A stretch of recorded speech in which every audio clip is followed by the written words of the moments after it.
Doutora Ana, quando a criança ela vai para a escola, né? O tema da nossa live, né? O impacto do autismo e do TDAH na vida escolar e familiar.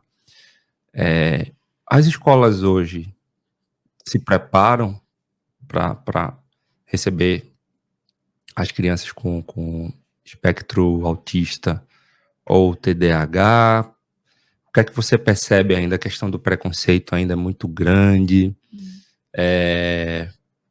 A cabeça dos pais, o nível de dificuldade em relação a bater de frente com a escola. Ainda existe escola que bate de frente e evita, não quer a criança, doutora Ana? Veja, por lei não pode, né? Sim, mas na prática, né? Ali debaixo dos panos, né? Como a gente... Aí tu me deixa mal lençol, né? Não fale nomes, não. Fale só assim, se você, por cima, assim, se você... Veja, é um desafio, né? É um desafio novo para muita gente, né? Vamos dizer, para todo mundo é desafiante, porque o nível de, vamos dizer assim, modificação da sociedade é muito grande para poder abarcar bem, né? E esses transtornos, essas pessoas com esses transtornos serem bem acolhidas, né, terem uma vida mais funcional, ter uma melhor qualidade de vida, principalmente para quem tem transtorno de espectro autista, né? Porque, como eu disse, assim, o TDAH, se responder bem à medicação, a gente tem uma performance muito próxima do que é uma performance de uma pessoa que não tem, entende?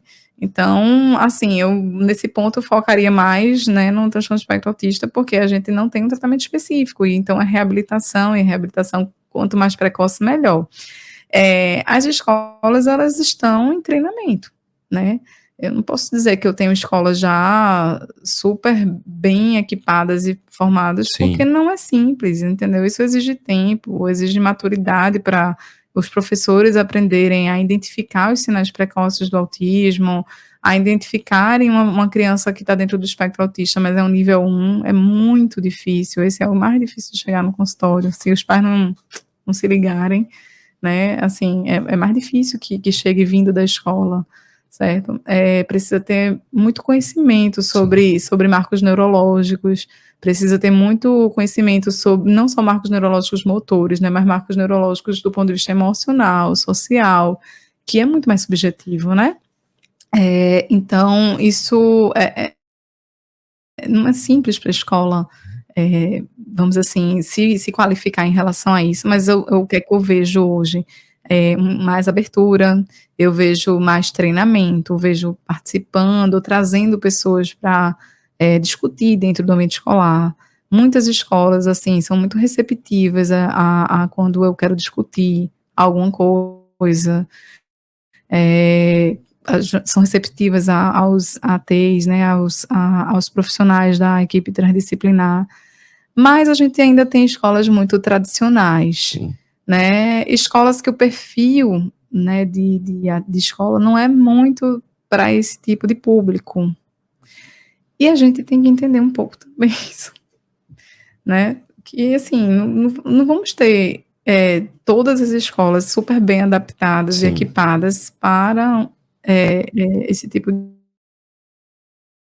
de público, do mesmo jeito, como eu tinha falado, né, contigo mais cedo, sobre essa parte de perfis de superdotação e outras habilidades.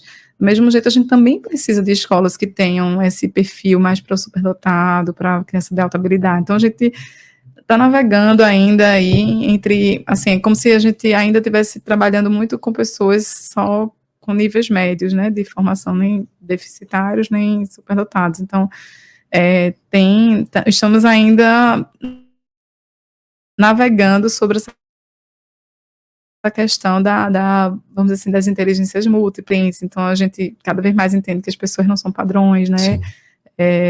Então, eu digo que seria uma construção, e uma construção que não pode também a gente colocar todo o foco e toda a culpa, assim, né, na falta de acessibilidade dentro da escola. Isso é uma coisa que é para ser discutida em sociedade geral, né, porque leva tempo, e os custos, eles são altos. Então, as escolas daqui são predominantemente particulares, elas vivem, né, das matrículas e mensalidades, e assim, o dinheiro é curto, sabe? E esse tipo de intervenção, ela é cara, ela é muito cara, né?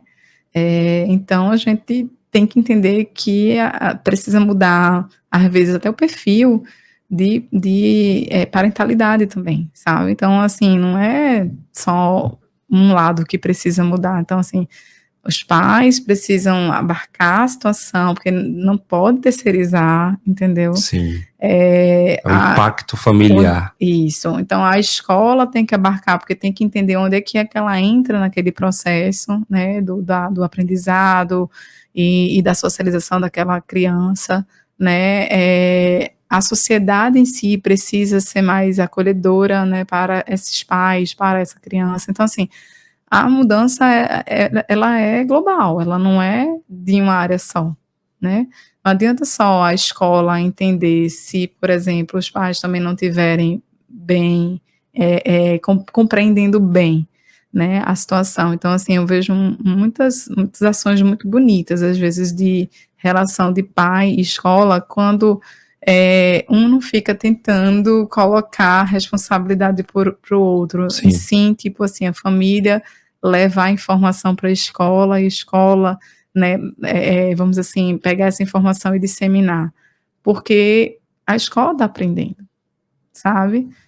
E às vezes a pessoa que está vivendo com a criança com transtorno de espectro autista é a melhor pessoa para ensinar, sabe? Então, a gente tem que multiplicar, na verdade, o conhecimento. Não dá apenas para dizer assim, vocês tinham que estar prontos, Sim. vocês tinham que estar preparados, né? Os pais, muitas vezes, né, é esperado que estão, se né? exija isso, ok, né? Mas a gente tem que entender que nossa formação acadêmica, a formação acadêmica dos professores, ela não contempla tanto a educação especial, entendeu? A formação assim, de coordenação, assim, formação cultural mesmo. Da gente, não era essa formação. Sim. De entender o ser humano como múltiplo, né? Desse jeito, de entender quão diferente nós somos. Então, a gente não tinha uma formação de sociedade assim, de cabeça aberta, vamos dizer. Sim. Né? Então, não dá para a gente só impor, sabe? Eu acho que a gente tem que se desarmar, né? Gente como médico, pais, educadores e terapeutas, nós temos que nos desarmar para a gente ensinar e construir algo junto. Porque se a gente ficar só nessa briga de foice, né, quebra de braço, para saber quem é que está mais certo, quem está mais errado, termina não sendo legal, não melhorando a situação para a criança. Né? A gente tem muito ainda a aprender. Tudo que a gente sabe sobre terapia de reabilitação dentro do autismo é vinda dos Estados Unidos, principalmente. Né? O modelo que a gente incorpora aqui no Brasil de tratamento são os protocolos que funcionaram nos Estados Unidos, com adaptações, etc. Mas a nossa forma de educar, né, nossa parentalidade, ela não é americana.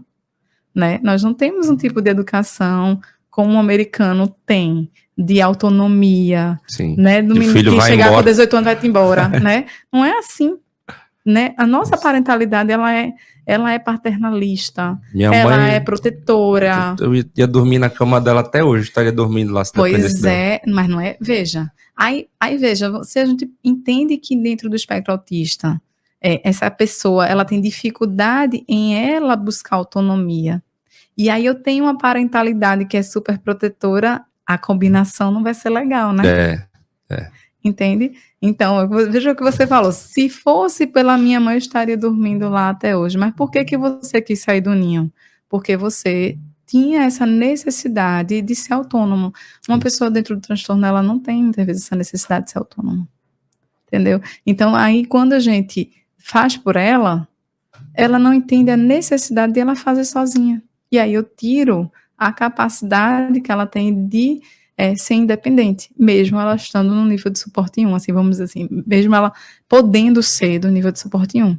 Então, a forma como a gente educa, a gente terceiriza muito a educação dos nossos filhos para outras pessoas, Isso. né? Nossa forma de trabalho, veja, nos Estados Unidos as mães ficam mais com as crianças até um tempo, muitas vezes tem muitas crianças numa casa, né? 4 filhos, né? Então eles terminam tendo que ser independentes também. Sim. A gente não. A gente hoje tem 1, 2 filhos, né? A gente tem muitos filhos criados por babás, entende? Então isso tudo interfere nessa autonomia dentro também do espectro, não é só nas crianças típicas, mas também dentro do espectro, tá? Então, é por isso que eu digo assim, não dá pra gente pensar em somente pegar um modelo, né, americano, botar aqui, goela abaixo, aplicar, não, a mudança social, a mudança é de como é que a gente deve educar essa criança para que ela tenha uma performance de independência, porque a ideia é independência o máximo possível.